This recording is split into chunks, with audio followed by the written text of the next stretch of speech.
number 40 trillion mean anything to you? Well, it should. That's the national debt. And that number keeps growing because of tax cuts and wars and entitlements and an aging population. You know, we hit that number 2 years earlier than the Congressional Budget Office even predicted. And while it's symbolic, the rising debt will impact America's economic health and your personal finances too. Think car loans and mortgage rates. Trump has talked about lowering the debt for years. Here's what he said back in his first term. You know, people don't talk. We have 21 trillion in debt. When this really kicks in, we'll start paying off that debt like it's water. We will start paying that debt down with $21 trillion, a number that is, you know, unthinkable, but that will go down very quickly. Looks like there's a dam stopping that cash flow. I want to bring in Democratic strategist Sawyer Hackett and former Trump campaign strategist Mike Hahn. I'll begin with you, Mike, on this because, I mean, how does the Trump administration justify his economic policies on the campaign trail when the debt is now hitting 40 trillion? Well, look, national debt isn't a new issue here, right? It's over not, the course of many presidential administrations, and also goes quite back to COVID when Joe Biden was president and all of the government spending that we had to go through with that. But look, I think the Republicans have been leading on the issue of trying to get a balanced budget amendment for the longest time. I mean, that's like the core principle of the House Freedom Caucus, which is all Republican. So you can also thank the Supreme Court, by the way, because they overturned the tariff rulings, and that tariff money would have went towards going to pay down a lot of the U.S. debt. But now we're collecting less in that because of the ruling, so that certainly doesn't help the scenario. Would it have gone to the national debt, or would it have gone to building more vanity projects for Trump? I mean, I think it's one of these myths in American politics that Republican presidents are better on the economy and better with the national debt than Democrats, and it's just not true. Over the last 100 years, Republicans have added more to the national debt than Democrats, and that's adjusted for both inflation and for terms. And, you know, it follows this predictable pattern where Republicans run on slashing the national debt, and then they get into office and they immediately hand out tax cuts to billionaires and corporations, and they launch forever wars that drive up the deficit. So, and that's exactly what Donald Trump has done in his second term. So, you know, I think it's an issue that obviously both parties are going to have to deal with. We're all going to have to deal with it for generations. But if we're being serious about it, then we need to have this conversation that it's a problem for both parties, not just for Democrats. And on that point, if the argument is, well, both have done something to contribute, but one person or one party is more at fault than the other, how does that impact voters who are looking at and saying, okay, I don't really care, but $40 trillion is the national debt. What's that mean for my kid, my grandkid? Me right now. Well, look, at the end of the day, Republicans are going to point to the big, beautiful bill that was passed. And the average American family saw a 17% increase in tax returns over the last year. No tax on Social Security, no tax on tips, no tax on overtime. The Trump accounts are also great for kids because they're investing in their future. We're talking about potential down payment on homes when they're 18 years old. So these are real life impacts that the Republicans have passed in this term, and they have an economic message to talk to, especially when inflation was rampant under Joe Biden. Interest rates were sky high. No one was buying a house under Joe Biden. And Trump has brought that down. Granted, we took a little detour with the Iran war, and I think he's acknowledged that. Republicans have acknowledged that. But overall, the economy is not worse under Trump than it was under Joe Biden. A little detour with the Iran war?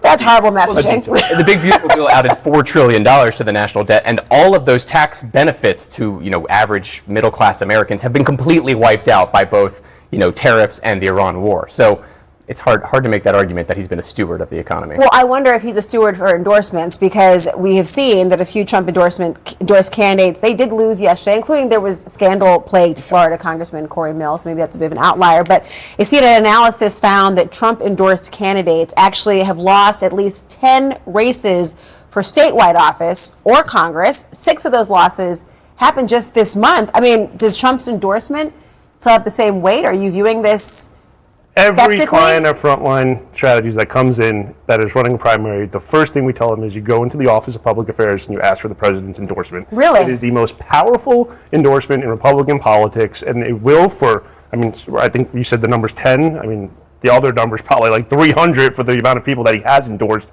that have one. In the races, you mentioned Corey Mills. I don't count that one. And the folks that did win weren't any less MAGA than Trump is. So I don't think that's an indictment on the president at all.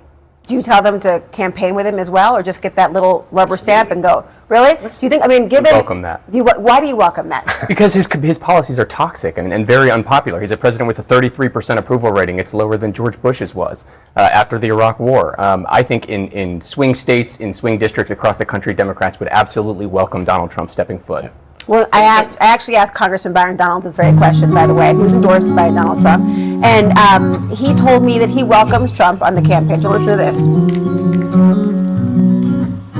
Oh, we don't have it. Okay, hold on. We don't have it. But listen, no, he doesn't have Ron DeSantis' endorsement. And we know that there has been tension between the two in the past. But in a place like Florida, where DeSantis obviously was successfely a governor, people have looked at him very favorably for his policies on the Republican side in particular. Do you think that that person's lack of endorsement, when you counter someone like Trump, that means something locally? I'm not sure about that. I think the president should fall in 2024, even after Ron DeSantis ran against him. So no, I don't. I think the president's endorsement still holds a lot of weight in a state like Florida. But yes, I would rather have a president's endorsement than someone like Tom Piker in a state like Michigan or a state like Wisconsin. Maybe Democrat candidates should have handled this guy. So you know, we welcome the president on the campaign trail. I welcome Tom Piker. We're talking about the president of the United States versus a streamer. You guys don't have leadership in the party. That's the problem. We have plenty of leadership in our party. We have plenty of great candidates out there who are making the case against Trump every single day, like John Ossoff. Let's talk about John Ossoff. So hold on. Let's talk about John Ossoff because he continues to ruffle Trump's feathers by talking about White House staffers. David Axelrod called Ossoff's comments, quote, gratuitous and unnecessary, and warned it will be a distraction. Ossoff does not seem to be concerned. I want to play this for a second. Listen. I'm trying to make sure that folks in Georgia know the truth about this administration. And apparently, in the White House, the truth hurts. Well, the White House is obviously deeply offended when it's pointed out that they've broken every promise they made. Would you rather have Ossoff? Does his statement impact that choice at all for candidates? No, I don't think so at all. I mean, I think, I respect and admire David Axelrod. As somebody who dropped out of college to work on Barack Obama's campaign, I've long revered his political wisdom, but I think he's wrong on this. I think John Ossoff, by inserting just two words into a soundbite about a president, totally refocused of the concerns of the American people. He started a national frenzy, showed that not only could he take control and hold attention, but also throw a punch. And clearly, the fact that they're so offended and outraged by this is a pretty telling remark, given the fact that this president has a very inappropriate relationship with his staffer. You don't know that in case, but I'll summarize my Khan's expression and just say, he disagrees. John Ossoff should apologize to Natalie Harper. He should apologize to President Trump. He is insinuating something that is disgusting about a young woman who solely works for the president. And at the end of the day, What's he insinuating? This is a guy who was trying to run in 2028, and he's not running in 2026. And Mike Collins is running a hell of a race down in Georgia, and that race is within 5 to 7 points, and not much money has been spent against John Ossoff yet. So this is a guy who really starts focusing on his race down in Georgia. In that comment? Oh, that's John Ossoff. You know what? Come on the show, John. I'll ask you the very question. Sawyer and Mike, thank you both so much.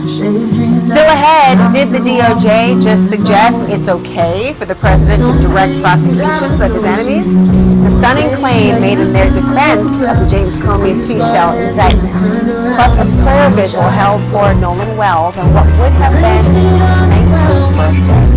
As the DA breaks her silence on the case. The NAACP enjoyed the legal fight and their top lawyer, Christy Clark. Decades in Sports, Sunday at 9.